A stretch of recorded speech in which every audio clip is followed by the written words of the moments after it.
7월 3일 금요일 아침 온라인 새벽 기도회에 함께 하신 여러분들 한 분 한 분을 주님의 이름으로 환영합니다. 이 시간 찬송가 200장 달고 오묘한 그 말씀, 생명의 말씀은 우리가 한 목소리로 같이 고백했으면 합니다. 찬송가 200장입니다. 통일 찬송가로는 235장에 있습니다. 달고 묘한 그 말씀, 생명의 말씀은 귀한 그 말씀 진실로 생명의 말씀이 나의 길과 믿음 밝게 보여주니 아름답고 귀한 말씀 생명샘이로다. 아름답고 귀한 말씀 생명샘이로다. 귀한 주님의 말씀은 내 노래 되도다.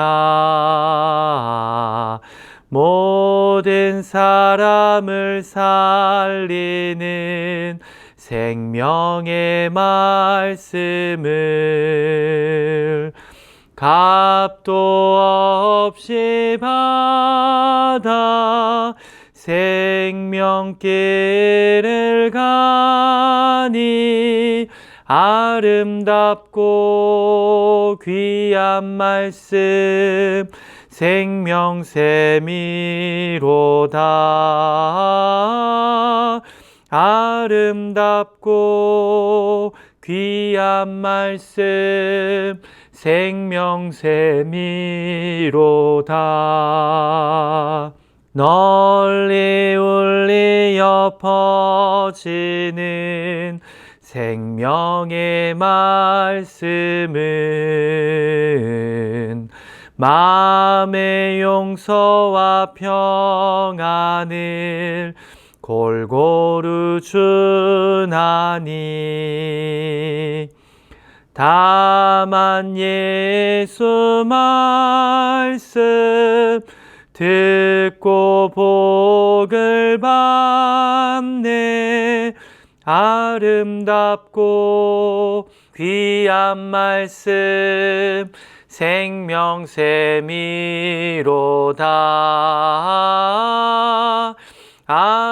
아름답고 귀한 말씀 생명샘이로다. 아름답고 귀한 말씀 아름답고 귀한 말씀 생명샘이로다.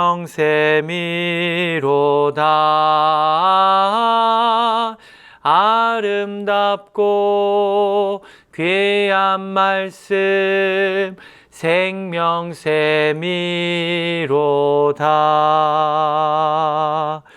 아멘.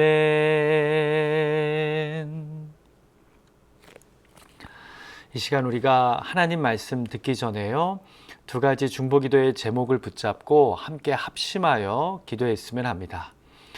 먼저는 기도할 때요, 우리 교회를 위해서 좀 기도했으면 합니다.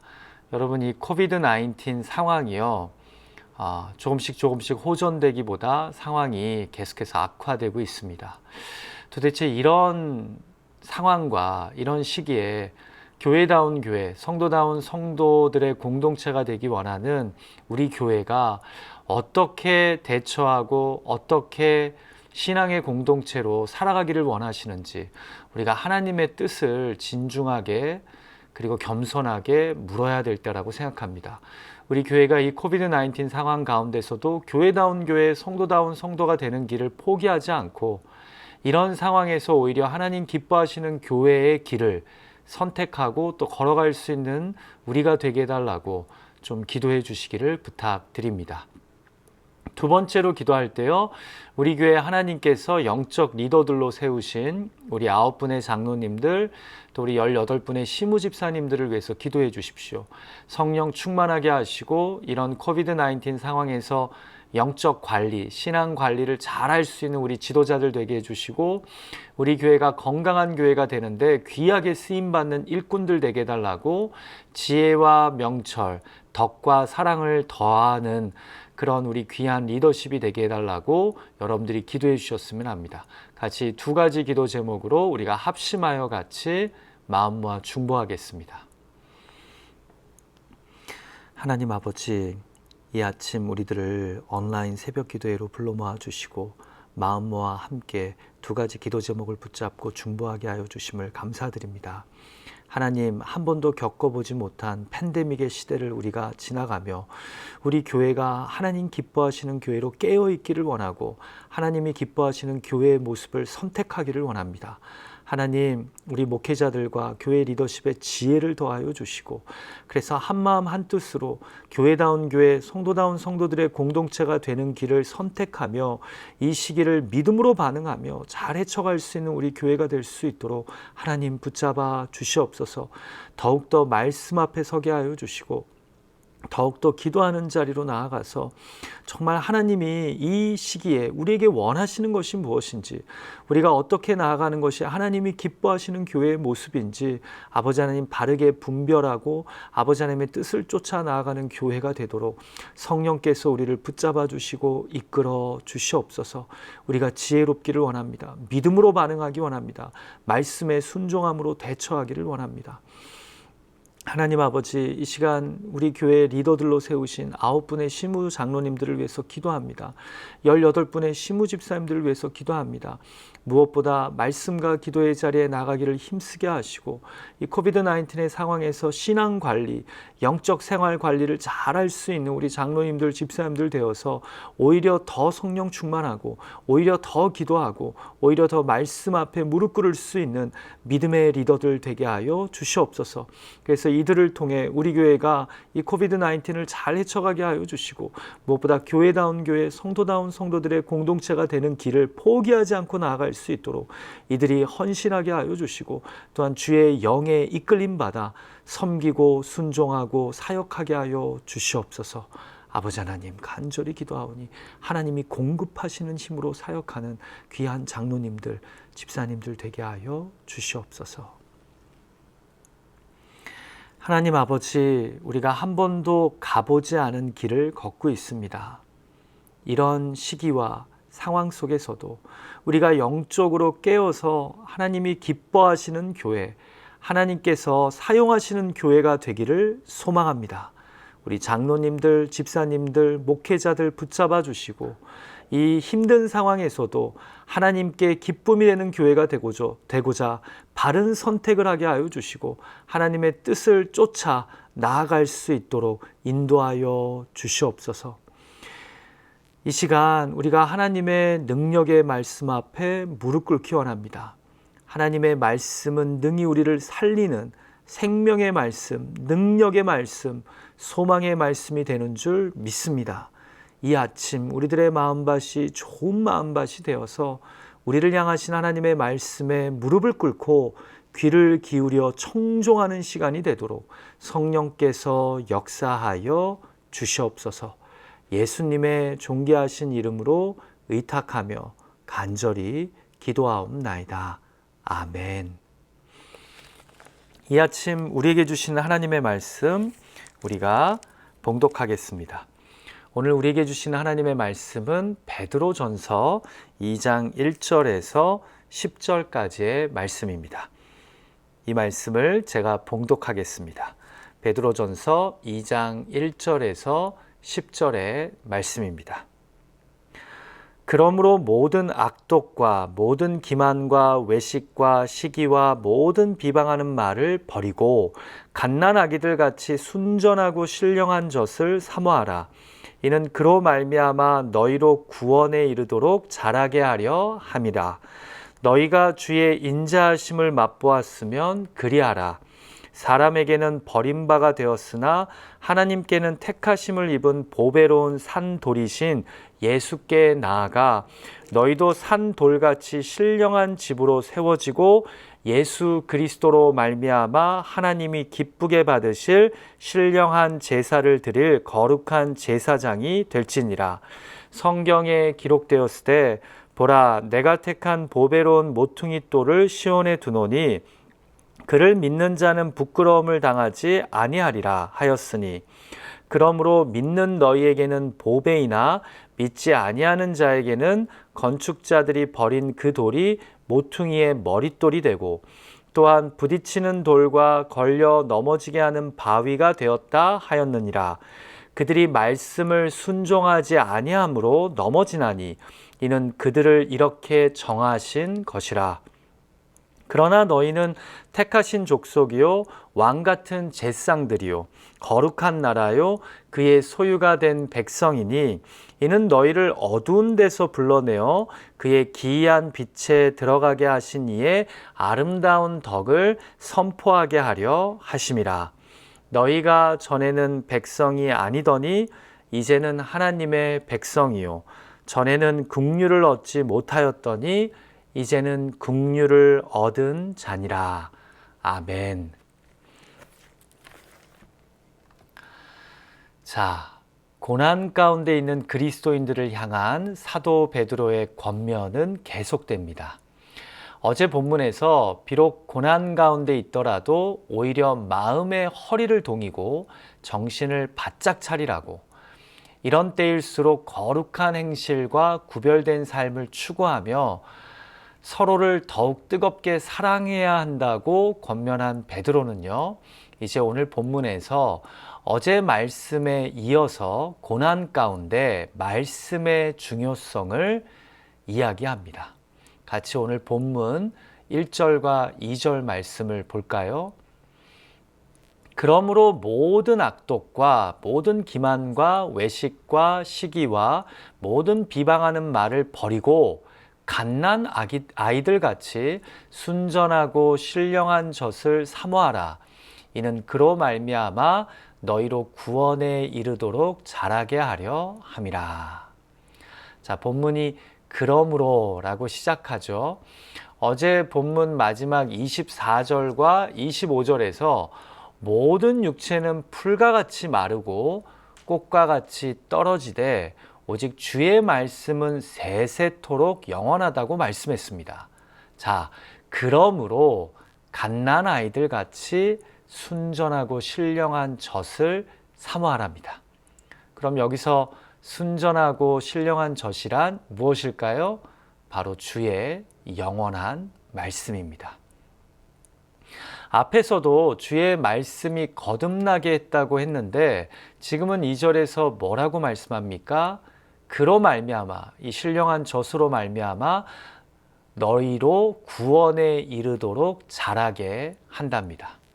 사랑하는 기도자 여러분, 고난 가운데 우리가 사모해야 하는 것은 바로 순전하고 신령한 젖과 같은 주의 말씀입니다. 고난 가운데 우리가 붙잡아야 할 것은요, 우리를 구원에 이르도록 자라게 하는 주의 말씀입니다. 사실 히브리서 5장에서도요, 젖을 하나님의 말씀으로 비유하는 경우가 있는데요. 여러분, 왜 말씀을 젖으로 비유할까요? 요즘에는 좋은 양질의 분유도 있고 이유식도 먹이지만 옛날에는 젖 외에는 갓 태어난 아이가 먹고 자랄 수 있는 음식이 없지 않았습니까? 그래서 아주 힘들었을 때는 젖동량이라고 아이를 낳다가 어머니가 돌아가시면 다른 엄마들의 젖을 먹여 키우지 않았습니까? 한마디로 어린 갓난아이가 자라는 데 있어 필수적인 것이 젖입니다. 성도도 마찬가지입니다. 특히 고난 가운데 있는 성도들에게 필수품이 무엇이겠습니까? 바로 순전하고 신령한 젖입니다. 여기서 순전하다는 것은 다른 불순물이 섞이지 않은 것을 의미합니다. 신령함은 영적인 것을 의미하지만 사실 여기 사용된 헬라어 단어 로기코는요, 이성적인, 곧 reasonable을 뜻하기도 합니다.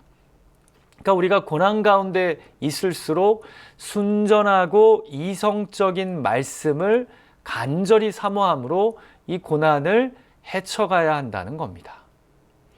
특별히 저는 이 부분이 참 도전이 됩니다. 바로 하나님의 말씀은 너희로 구원에 이르도록 자라게 한다는 점입니다. 여러분, 우리는 예수님의 십자가 대속의 은혜를 믿음으로 구원을 받았습니다. 그러나 우리가 받은 구원은요, 기쁠 때나 슬플 때나 잘 나갈 때나 흔들릴 때나 승리할 때나 고난을 겪을 때나 말씀을 통해 자라가야 합니다.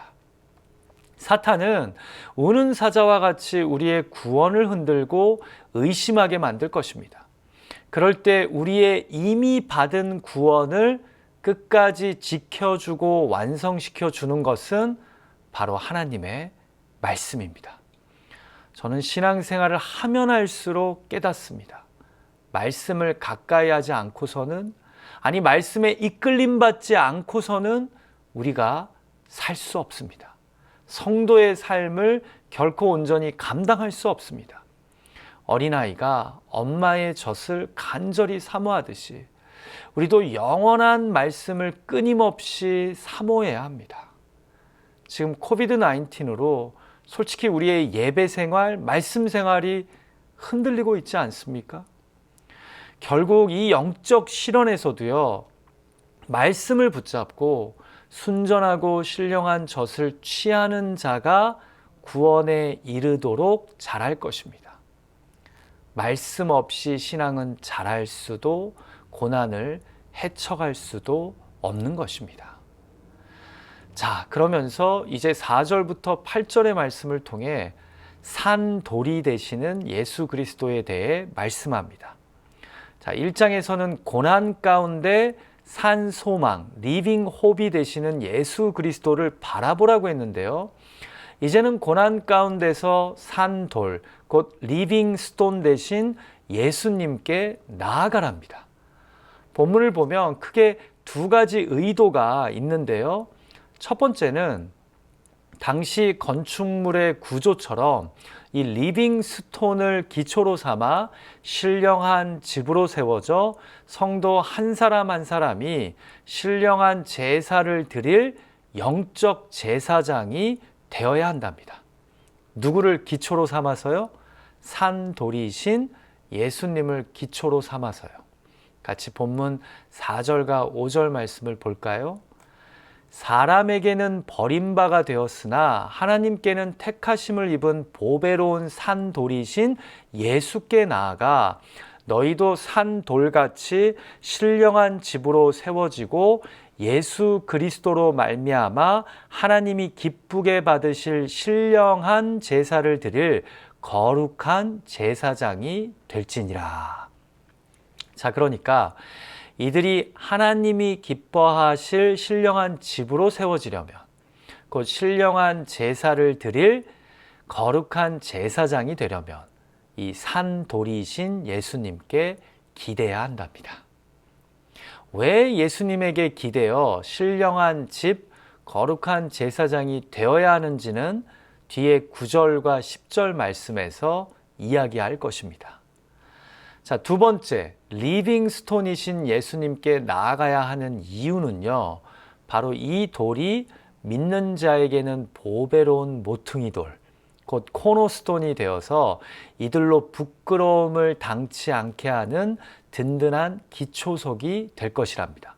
그러나 믿지 않는 자들에게는 그냥 일꾼들이 내버린 머릿돌처럼 사용될 거랍니다.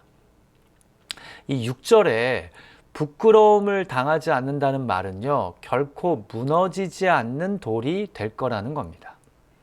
이 산돌을 믿고 그 위에 세워지면 그 어떤 지진과 같은 흔들림이, 고난이 찾아와도 결코 흔들리고 무너지지 않을 거라는 말입니다. 그러나 이 산돌을 믿지 않는 자들에게는 하찮은 돌과 같이 버려질 거랍니다. 8절에 보면 오히려 이 돌은 믿지 않는 자들에게는 부딪히는 돌과 걸려 넘어지는 바위가 되어 결국 이들을 산돌 대신 예수 그리스도가 심판하실 거랍니다. 자, 이것을 고난 가운데 있는 그리스도인들에게 적용하자면요. 고난 가운데 리빙스톤이신 예수 그리스도는 우리가 기대고 버틸 튼튼한 돌이십니다. 단단한 반석이십니다. 결코 믿고 의지하는 자를 부끄럽게 만들지 않을 돌이십니다. 오히려 고난 가운데서 우리를 신령한 집으로 튼튼한 처소로 만들어 가실 분입니다. 여러분 아멘이십니까? 결국 고난 가운데 있는 그리스도인이 확실하게 붙잡아야 할 것은 든든한 이 리빙 스톤이라는 겁니다.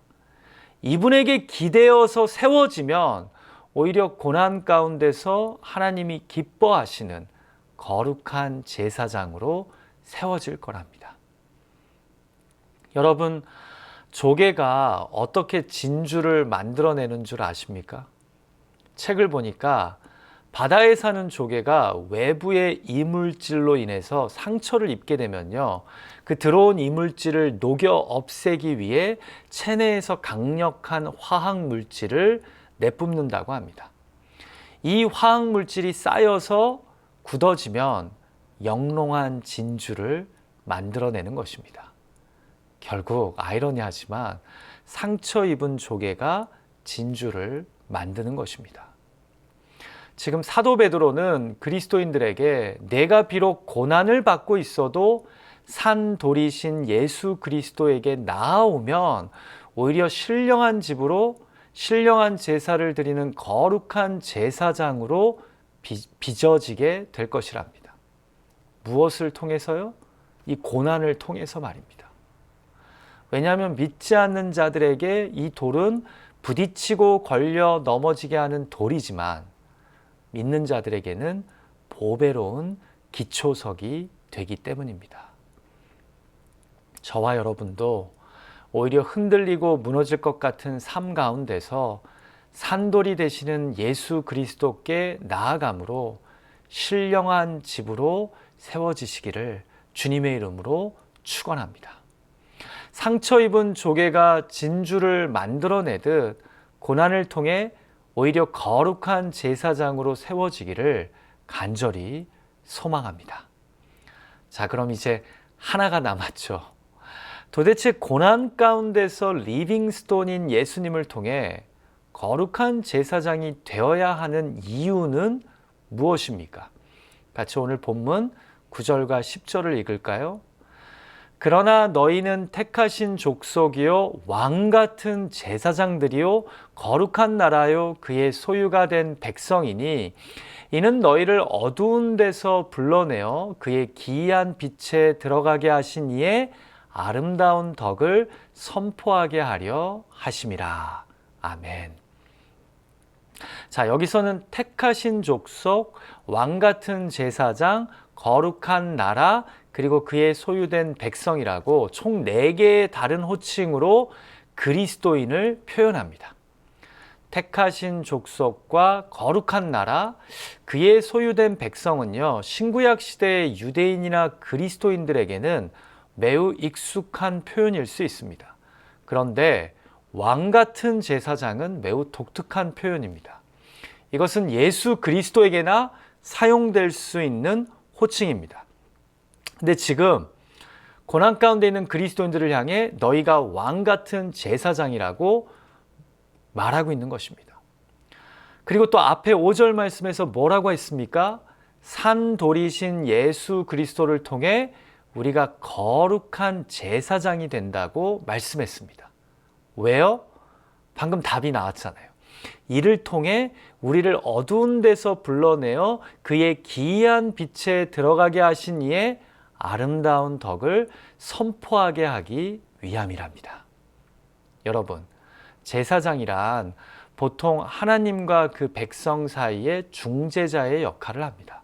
자, 그런데 고난을 통해 거룩한 제사장, 왕 같은 제사장이 된 우리가 이제는 세상과 주님 사이의 다리가 되어서 우리를 어둠에서 빛으로 인도하신 주님의 아름다운 덕을 선포하기 위함이랍니다. 이해가 되시죠? 고난 가운데 빚어진 거룩한 제사장들을 통해 예수 그리스도의 아름다운 덕을 이 세상 사람들에게 알리기 위함이랍니다. 풀어서 이야기하자면 고난이 오히려 우리를 거룩한 제사장으로 삼아 이 세상에 우리를 구원한 예수 그리스도의 위대하심을, 아름다운 덕을 드러내게 하는 기회가 된다는 말씀입니다.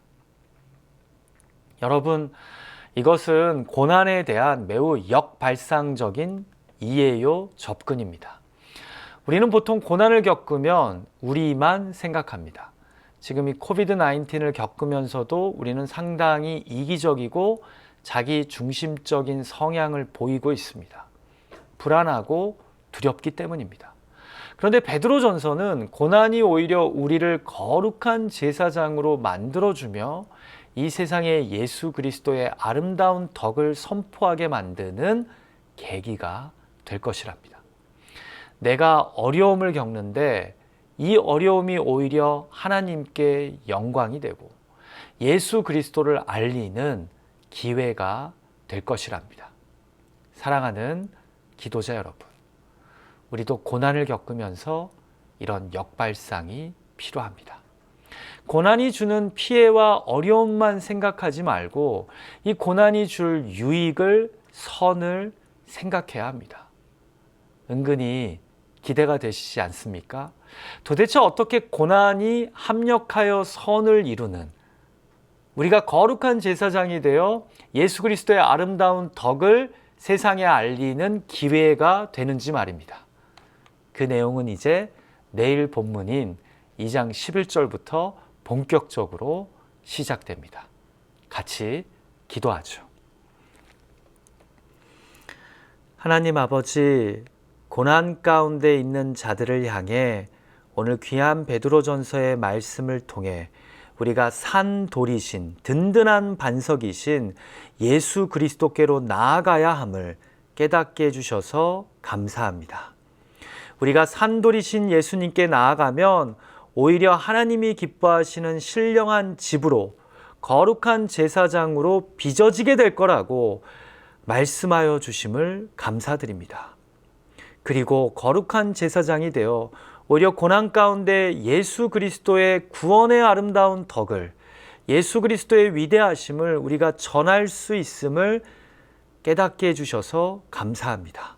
하나님, 우리가 고난이 우리에게 주는 어려움과 난감만을 생각할 때가 많지만 오늘 주신 말씀을 붙잡고 산돌이신 예수 그리스도께로 나아가 그 기초석 위에 기대어 오히려 거룩한 제사장으로 빚어지고 세워질 수 있도록 역사하여 주시옵소서.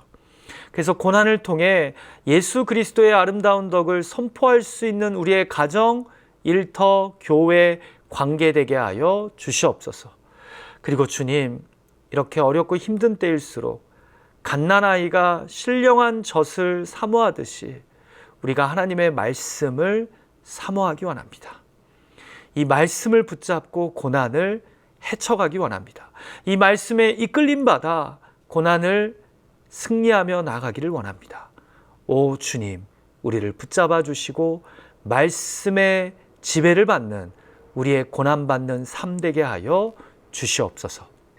오늘 주신 말씀을 가지고 기도할 때 개인의 의탁의 제목들을 하나님께 아랠 때 하나님 우리의 기도를 들으시고 구한 것보다 더 선하고 온전하고 충만하게 응답하여 주실 것을 믿습니다. 간절히 기도하오니 구하기만 하지 않고 구하는 가운데 나를 향하신, 우리 가정을 향하신 하나님의 뜻을, 음성을 들을 수 있도록 겸비한 마음 또한 허락하여 주시옵소서. 예수님의 존귀하신 이름으로 의탁하며 간절히 기도하옵나이다. 아멘. 하늘에 계신 우리 아버지여, 그 이름이 거룩히 여김을 받으시오며 나라가 임하옵시며 뜻이 하늘에서 이루어진 것 같이 땅에서도 이루어지이다. 오늘날 우리에게 일용할 양식을 주옵시고 우리가 우리에게 죄 지은 자를 사하여 준 것 같이 우리의 죄를 사하여 주옵시고 우리를 시험에 들게 하지 마옵시고 다만 악에서 구하옵소서. 대개 나라와 권세와 영광이 아버지께 영원히 있사옵나이다. 아멘. 오늘 하루도 신령한 하나님의 말씀에 사로잡혀서 승리하며 살아가는 저와 여러분의 복된 하루가 되시기를 주님의 이름으로 축원합니다.